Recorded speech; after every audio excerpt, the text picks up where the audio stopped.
Hola, hoy vamos a realizar la auscultación cardíaca. Para ello vamos a conocer que existen 4 ruidos cardíacos. El primer ruido cardíaco nos indica el cierre de la válvula tricúspide y mitral y la apertura de la válvula aórtica y pulmonar. Esta coincide con la sístole.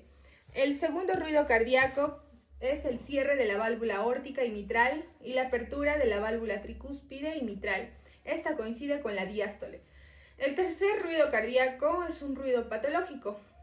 Cuando hay alguna disfunción ventricular. El cuarto ruido cardíaco nos indica la eyección auricular forzada de un ventrículo hipertrofiado. Eso también es patológico. Vamos a comenzar con la de... Bueno, ahora vamos a practicar y vamos a realizar la ubicación de los focos cardíacos. El primer foco, que es el aórtico, lo vamos a ubicar, el único que va a estar en el lado derecho.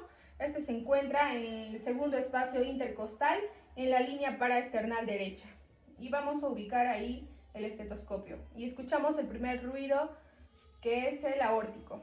Al mismo nivel, pero hacia el lado izquierdo, en el segundo espacio intercostal, en la línea paraesternal izquierda, vamos a ubicar lo que es el foco pulmonar. Ahora bajamos al cuarto espacio intercostal, y vamos en la línea paraesternal izquierda y vamos a ubicar el foco tricúspide. Luego nos movemos hacia el quinto espacio intercostal, pero a la altura de la línea media de la clavícula, y vamos a encontrar el foco mitral. Eso es todo. Gracias.